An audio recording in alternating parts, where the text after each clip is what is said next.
पंजाब को ज्यादा शॉपिंग करनी नहीं थी, उन्होंने ज्यादा शॉपिंग की नहीं है, चले गए हैं ग्लेन मैक्सवेल तो आ गए हैं Cooper Connolly. I think it's a phenomenal buy. बाकी बेन वॉर्शेस को भी उन्होंने लिया है, वो जो 5 का ओवरसीज ऑस्ट्रेलियन कोटा है उसको भी मेंटेन किया है।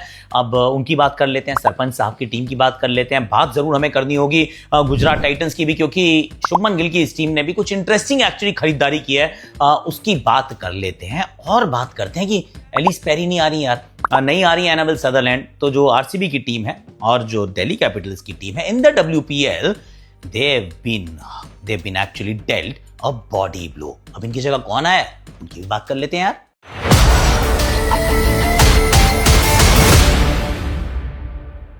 हैशटैग आकाशवाणी में आप सभी का हाथ जोड़ के गले लगा के वन फाइनल टाइम इन 2025 स्वागत है। कैसे हो आप लोग? आई रियली होप कि आप अच्छे होगे और ये साल आपका अच्छा रहा होगा, और जैसा भी आपका साल रहा मैं कह रहा हूं इससे 10 गुना बेहतर आपका अगला साल रहे, ऐसे दिल से दुआ है, दिल से दुआ निकल रही है कि आप सब बहुत अच्छा करें।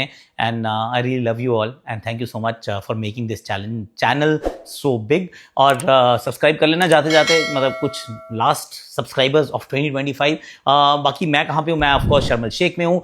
मैंने भी अपना एक फियर अनलॉक किया, स्कूबा डाइविंग के लिए गया यार। ये scuba diving is absolutely stellar. ये क्या चीज़ है यार। कोरल रीफ थी, वो एक्चुअली थोड़ी सी ब्लीच थी, और ब्लीच इसलिए क्योंकि ऑफकोर्स ग्लोबल वार्मिंग है। जब बहुत ज़्यादा गर्मी पड़ती है, पानी गर्म हो जाता है, तो जो कोरल जो रंग बिरंगी हुआ करती थी वो सफ़ेद सी दिखने लगती है। पर जो हमारी सी लाइफ है, under sea life, that was still very very pretty, so it's beautiful. अगर इस साल की शुरुआत मैंने एक्चुअली हॉट एयर बलून पे की थी इन कैपाडोकिया, और साल का अंत मैंने किया है अंडर वाटर। तो एक बार आकाश में, दूसरी बार पाताल में। I mean this has been a beautiful journey. Thank you so much for all your love. अब एक एक करके काम पे लग जाते हैं, क्योंकि आप लोग यहाँ पे आकाश यात्रा देखने नहीं आते हो, पता है मुझे। आप यहाँ पे आते हो भैया आकाशवाणी सुनने, और उसमें गला अभी भी 100% नहीं है, पर 90% ठीक हो चुका है। अब उसमें पंजाब किंग्स सरपंच साहब की टीम की बात करूंगा, which was absolutely revolution last season. थोड़े से अनलकी थे कि एक टीम जो थी इनकी बोगी टीम बन गई, जिसने इनको हर बार तंग किया। अन्यथा ये टीम जो थी वो बहुत बढ़िया खेली, सिर्फ एक बार हरा पाई आरसीबी को, और अंत में जाके फाइनल भी उन्हीं से हारे हैं। तो दे जस्ट बिकेम कि नहीं यार ये नहीं हो रहा है, तो वो एक समस्या जरूर। पर उसके अलावा a lot of things actually went right. In fact इनसे इंस्पायर होकर, क्योंकि चर्चा थी कि इन्होंने अनकैप्ड खिलाड़ी खिलाए, चाहे प्रियांश आर्य हो, प्रभसिमरन सिंह हो, निहाल वडेरा हो, शशांक सिंह हो, they played plenty, Harpreet Brar हो, और टीम ने बहुत अच्छा किया। तो क्या वही फॉर्मूला फॉलो किया जा सकता है? एक किंग ने किया तो दूसरे किंग ने उसको फॉलो किया है। This is the first time actually, अगर आप आईपीएल के इतिहास में देखेंगे कि चेन्नई सुपर किंग्स ने एक्चुअली पंजाब किंग्स की फिलॉसफी को फॉलो किया है। सही है गलत है ओनली टाइम विल टेल, पर इन्होंने किया क्या? इन्होंने सिर्फ 4 खिलाड़ियों की ही खरीदारी किया, क्योंकि किस तो रोक लिए थे यार। 21 पीपल वर एक्चुअली रिटेन्ड। तो अगर इतने रिटेन्ड खिलाड़ी हो तो ज्यादा आपको खरीदने की जरूरत होती नहीं है। अब ग्लेन मैक्सवेल तो छोड़ ही गए हैं आईपीएल, तो फिर किसी और को तो लेना था। इन्होंने जो 4 खिलाड़ी लिए हैं वो एक्जैक्टली ये हैं भैया। इन्होंने लिया कूपर कॉनली को 3 करोड़ में, which I think was a phenomenal buy. Ben Dwarshuis को इन्होंने ले लिया है left arm pacer, Praveen Dubey के रूप में एक स्पिनर, विशाल निषाद के रूप में एक और खिलाड़ी, एंड दैट्स अबाउट इट। बहुत कम पैसों के साथ आए थे, बहुत कम शॉपिंग करनी थी, और क्या कोई ऐसे एरियाज थे जिनको थोड़ा सा बेहतर बनाने का प्रयास करना था। पर्सनली मुझे लगा था कि ये स्पिन को थोड़ा सा और मजबूत करेंगे। अब जो उन्होंने लिए हैं Vishal Nishad, Praveen Dubey, Ben Dwarshuis, Cooper Connolly, I don't think कि मतलब अपग्रेड, सीरियस अपग्रेड स्पिन का तो नहीं हुआ है। तो यूजी चहल के रूप में बहुत बढ़िया एक गेंदबाज है, हरप्रीत बरार एक वेरी यूटिलिटी प्लेयर है, पर उनके बाद जो है यू फाइंड कि ज़्यादा स्पिन बॉलिंग में डेप्थ नहीं है। ये एक चीज़ है जो इनको थोड़ा सा तंग करती है। ओवरसीज तेज गेंदबाजी पे ज़्यादा निर्भर हैं बियॉन्ड अर्शदीप सिंह, तो उसके अंदर बेन वॉर्शेस को ले लिया है। मार्को यानसन ऑलरेडी उपलब्ध हैं जो कि फिनोमिनल फॉर्म में है। लॉकी फर्ग्यूसन की मैं अच्छी कहानियां नहीं सुन रहा हूँ। I don't know whether he will be available, fit and all, we don't know. वरना लॉकी को I really rate him high, और इनके पास बहुत सस्ते में वो ऑलरेडी हैं। इनके पास मिचेल ओवन इन्होंने पहले ले लिए थे, तो उनको भी अपने पास इन्होंने रोक के रखा था। जेवियर बाटलेट के रूप में एक और गेंदबाज हैं, अजमतुल्ला ओमरजाई, विजय कुमार वेशक। तो गेंदबाज ऐसा नहीं कि नहीं है, पर they are still a little light on the bowling is what I feel. पिछले साल बैटिंग बहुत देर तक बहुत अच्छे से फायर करती रही है। बॉलिंग देव डन वेल, पर if there is a weak link, मतलब क्योंकि हर टीम में कोई ना होगी कमजोरी कहीं ना कहीं तो होती है, तो मुझे लगता है कि polling is a little bit of a weak link, अगर वो निकालना ही हो बाल की खाल। और जो अनकैप्ड इंडियंस में इन्होंने बहुत विश्वास जताया है और उसी फिलॉसफी के साथ यहाँ उतरेंगे, and Cooper Connolly I think is going to add a very valuable addition. Josh Inglis नहीं है, उनको लेकर उन्होंने बहुत बवाल भी किया कि यार अब तो तुम जैसे 8 करोड़ के बिके, तुमने कहा कि मैं शादी डिले कर दूंगा, शादी के बाद जल्दी आ जाऊंगा, ऐसी ऐसी बातें करनी शुरू की, नहीं तो हम करते नहीं रिलीज आपको।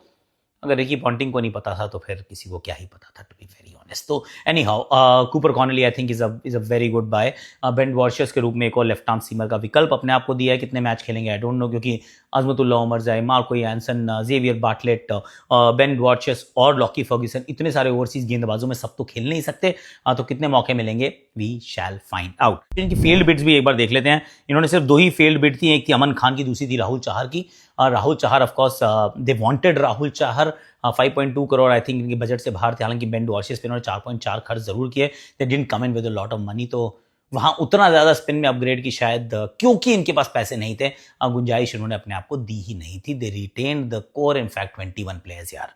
अब अगर हम बात करें गुजरात टाइटंस की, खर्चा इन्होंने भी बहुत कम किया है। टू बी फेयर 20 खिलाड़ियों को रिटेन किया था, 5 और खिलाड़ियों को उन्होंने खरीदा है, पैसे इनके पास भी ज़्यादा नहीं थे, और इन्होंने शर्फिन रदरफोर्ड को छोड़ दिया था। तो अब जब खरीदे हुए लोगों को देखता हूँ तो देखते हैं किस किस को खरीदा है। इन्होंने टॉम बैंटन को खरीदा 2 करोड़ में, जेसन होल्डर पे 7 करोड़ का दाव चला है यार। I think that's a massive news. Look would left arm pacer इन्होंने लिया अपनी तरफ, Ashok Sharma right arm pacer, और पृथ्वीराज यारा के रूप में एक और खिलाड़ी इन्होंने अपने पास लिया है। बाकी वही टीम है जो पिछले साल तक थी, जिसमें जयंत यादव, कुमार कुशाग्र हुज इन गन फॉर्म, उनको शायद आप ऊपर बैटिंग करते हुए देख सकते हैं। अब मेरा ये सवाल था कि ये किसकी तरफ जाएंगे। मुझे लगता था जेराल्ड कोएत्जे को छोड़ दिया है, रबाडा सारे मैच पिछले साल फॉर वट एवर रीजंस नहीं खेले थे, तो may be they will go for a gun fast bowler overseas. Gun fast bowler overseas में एक ऑलराउंडर की तरफ गए, जेसन होल्डर, जिनका टू बी फेयर बहुत बढ़िया प्रदर्शन रहा नहीं है over the last few years in the IPL. CPL बहुत अच्छा करके आए हैं, आउटस्टैंडिंग करके आए हैं, पर आईपीएल में कैसा रहेगा आई डोंट नो येट, और क्या ये खेल पाएंगे I don't know that answer as well, क्योंकि ग्लेन फिलिप्स इनके पास ऑलरेडी हैं, जो कि आजकल लेफ्टी भी शॉट मार देते हैं, लेफ्टी चौके छक्के मार रहे हैं यार। आई मीन ये बंदा अलग है, ग्लेन फिलिप्स को खिला लो, मैं तो कह रहा हूँ, हर टीम रखती है, चाहे वो हैदराबाद हो, ये रखें, खिलाते नहीं है, तो maybe he deserves a bigger role this season. तो अगर वो खेलते हैं, जॉस बटलर खेलते हैं, राशिद खान खेलते हैं और कगिसो रबाडा खेलते हैं, तो 7 करोड़ के जेसन होल्डर की जगह नहीं बनेगी। और अगर ये बनाने की कोशिश करते हैं, ग्लेन फिलिप्स को बाहर करते हैं, तो इनकी बैटिंग सडनली मुझे मिडिल ऑर्डर में वीक नजर आती है।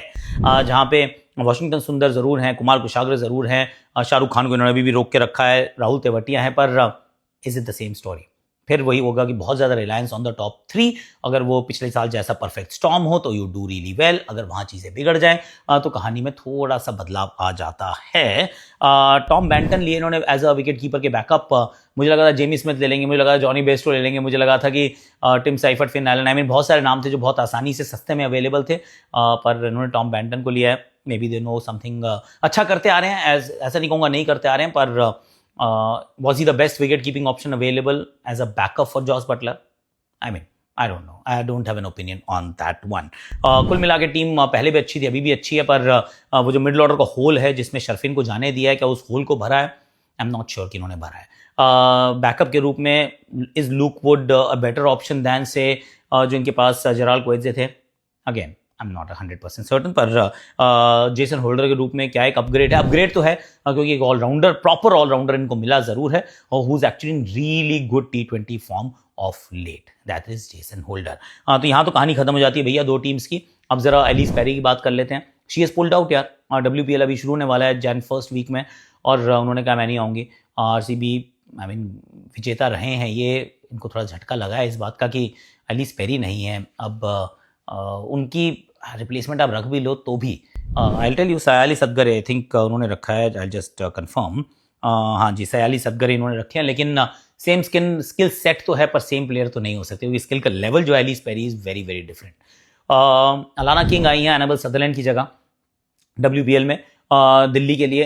अगेन एनाबेल सदरलैंड की रिप्लेसमेंट तो नहीं है यार। Annabel Sutherland medium pace and batting as gun batting. Alana King a proper spinner with decent batting, I mean not a great batting के विकल्प। One day cricket okay, T20 50-50, had a great world cup, पर unsold गई थी for what ever reason. तो वो आ चुकी हैं, हालांकि मुझे लगता है दोनों ही टीमें उनकी अनुपस्थिति में, एक एलिस पेरी की अनुपस्थिति में, दूसरी एनाबेल सदरलैंड की अनुपस्थिति में थोड़ी सी कमज़ोर ज़रूर महसूस होंगी, क्योंकि they are gun players who are not there any more. That's what I feel. आज के लिए वैसे मेरे पास इतना ही है। गले के ऐसा होता है आजकल ना, 10 मिनट जब मैं बात कर लेता हूँ लगातार ऐसा monologue, then my throat tells me कि आई एम नॉट 100% येट। आज के लिए अभी के लिए इतना ही है। एक इंस्टाग्राम पे बड़ी अच्छी रील डाली है जहाँ पे मैं first day spy in Pakistan, do check that out, और एक रिएक्शन वाला वीडियो भी डाल रहा हूँ, वो भी देखिएगा। आज के लिए अभी के लिए इतना ही। Thank you so much for watching. Thanks.